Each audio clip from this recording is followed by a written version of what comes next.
Hi, I'm Mac McCarthy, and I help people with their breakups. And today, I have another breakup story to share. And if you have a breakup story you want to share, please visit Write Mac. That's writing. Write Mac, WRITMAC.com. Send your story in, and I could give you my take in a YouTube video just like this. If you'd like to book a live coaching session on Skype or FaceTime, really get to the bottom of things for an hour, 2 hours, 2.5 hours sometimes, unpack everything, see what you want to keep and what you want to leave, and get some serious clarity, then I would book a live coaching session.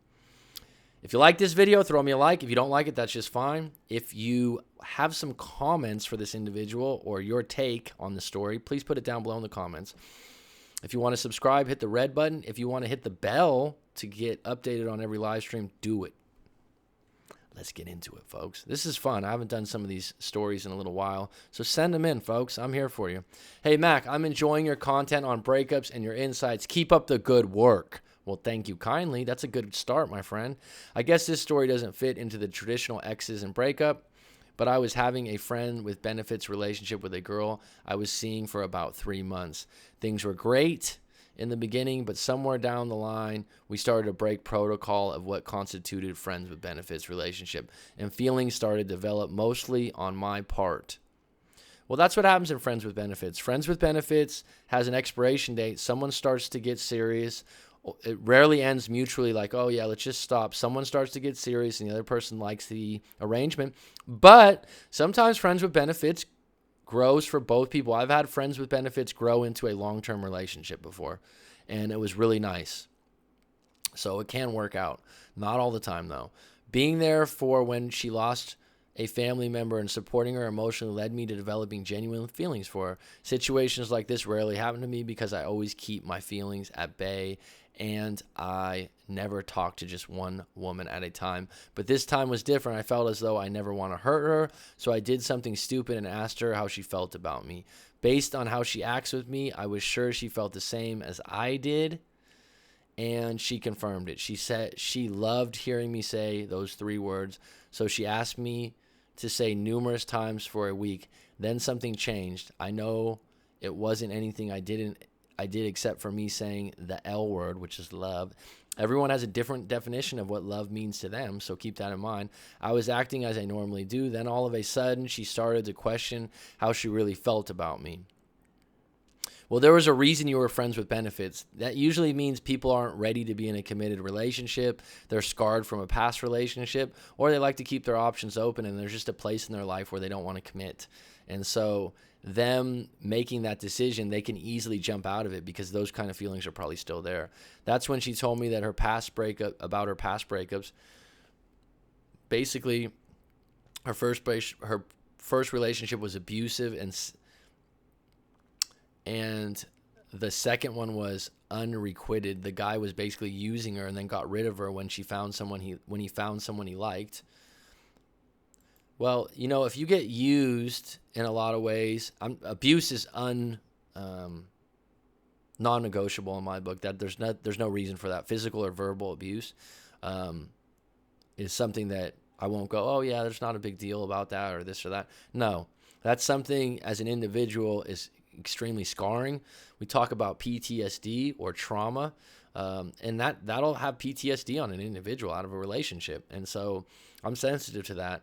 But she needs to maybe go to a therapist or talk to someone about it and heal those wounds. And if the person after that, basically someone after that, maybe they didn't abuse her, but they used her, she had a role in that of not having enough self-worth to stand up for herself because she probably knew what the guy was doing in some ways, that it wasn't fair. And so she needs to get some strength back.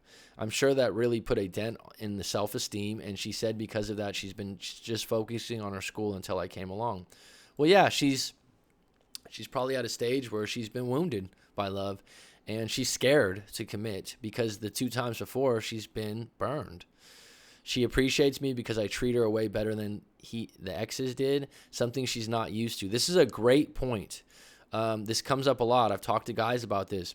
Sometimes if people have a relationship that was really bad, they don't know how to treat a good one, and they constantly believe something bad's going to happen eventually, or they don't deserve it, or they miss the drama. I'm not saying she misses the drama, but it's almost boring for them. And this doesn't sound like that case, but in some cases they create a lot of drama. She just sounds very unsure about wanting to dive into anything, and it's admirable that she's going to put school first at this point in her life. That's understandable. She didn't expect us to last this long as we did, and neither did I, honestly. Well, that's kind of good, because that says you guys didn't put a lot of expectations into it, and you just had a good time and connected and were attracted to each other. And that's a good way to grow a relationship. She knows how I felt about her, but she wasn't sure of hers, and she knows how it feels not to have the love you have someone return, so she wanted to end our friends with benefit relationship. Although I told her it's fine, because even though I love her, I'm not pinning all my hopes on her. Well, good for you. Plus, I can still talk to other girls on the side. I didn't mention that, though. Well, that's an added bonus for you, it sounds like. But she insisted that I said okay. I gave her the breakup and didn't contact her. You gave her the breakup. Wow. Then she reached out to me about 2 weeks saying her period is late and was panicking. Wow. This is a twist to the story. We talked. I calmed her down. Eventually, her period did come. She told me how much she missed me and wanted me back, and we just continued our relationship, but a serious talk about her expectations in the relationship, and I guess I was okay with us not being in a serious relationship. I figured with time our friends with benefits relationship would develop into a serious one, but as the weeks went by, it started to feel a bit confusing. Again, I just don't think she's constantly sounds conflicted by these past relationships, and she doesn't trust being in a real relationship. But in moments, she probably goes, yeah, this is what I really want. And then if she spends enough time thinking about it, she rethinks it. And she doesn't trust her own decision making is what it is.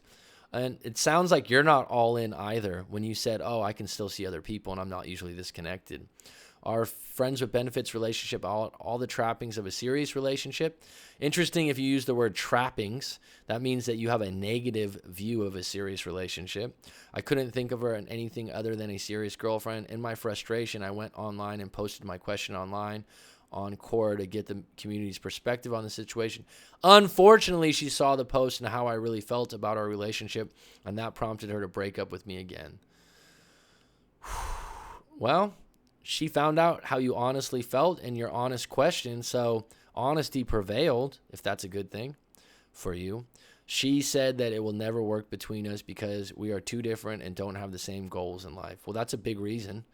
I think that bullshit because we haven't had a serious conversation on the topic before, but just a bunch of excuses that didn't make much sense as to why a serious relationship won't work, and she was upset that I was trying to manipulate her into being with me seriously. If you don't feel like you were being manipulative, then don't apologize for it. If you feel like you were, then you need to rethink how you treat people. After breaking up with me, again, I apologized for what I did and told her I'd back off. That was about 2 months ago, and I haven't contacted her since. I think this time she might really be gone for good. During that time, I've been focusing on myself, hitting the gym, developing my dream business, and improving myself every day. That sounds outstanding. But I still think about her most of the day. I'm sure with time it will lessen. I blocked and deleted her from everything, not to get reaction out of her, but for my own sanity. Again, you're doing all the right things. Although when she realizes it might come across as low value behavior, no, this isn't low value. This is you taking the bull by the horns and going after your own life as a single individual and saying, I tried more than once to make it work. It didn't work, so I'm through trying to basically go through a brick wall. And so you agreed that, yeah, this isn't working out. And if she's ever going to come back, she's going to have to decide on her own. But doing that really allowed me to let go of the possibility that she will send me a message one day, and I feel 10 times better since I did that a couple days ago. But I'm sure she can find a way to contact me if she really wanted to. That's absolutely true. A small part of me is holding on to that, but I'll stop feeling that way in time. I agree. Because we ended on good terms. I agree. I think I could reach out to her and try to redevelop a relationship, but I don't think I'd want that if it's going to be the same friends with benefits situation. Right now, if you're going to the gym, you're starting a dream business, you're doing really well, stay with no contact for another month and then reassess. That doesn't mean it's a finish line. It just means stick with it for a little while, because this individual is wounded, and she's got to sort out some things. And she told you already she's putting school first. And if school is difficult, or she has a difficult major, it's going to hinder the relationship. And it's just bad timing and circumstance right now. And the way you ended it, like you said, on good terms, maybe 6 months, a year and a half down the road, she contacts you because of the way it was left. That would be the best case for you if you want to revisit it. But she needs time for herself, not just you need time for yourself. And you're doing the right things, bud, so stay on track. It seems to me that she's very confused and doesn't know what she wants right now. It seems to me to be the case too, but you're not going to it doesn't seem like you're going to talk her into anything, because she's already called you manipulative. So what you said as far as backing off, great move, man. The only move you could make. And stay in your zone, stay in your lane, embrace being single, and all the benefits of that, and keep moving forward. Would you try, what were your thoughts? I just gave them to you. Would you try getting her back, be a lost cause? No, I wouldn't try getting her back, because she's already been clear on where she's at and what she wants. And she's, like you said, she's a little indecisive, and you're not. And you've already retried things 2 or 3 times, it sounds like. So why would you retry them again just 2 months later? I don't think both of you have gone through enough time alone to really figure out what you want and what you're capable of. And this idea that you're starting a dream business, well, being an individual and being single right now will only benefit you. If you get back into this relationship, that'll hinder this dream business idea, because starting a new business takes a lot of time. Wouldn't you agree? So I hope that helps you. Please visit writemac.com if you had a breakup story you want to share, or if you'd like to book a live coaching session. Thank you for supporting the channel.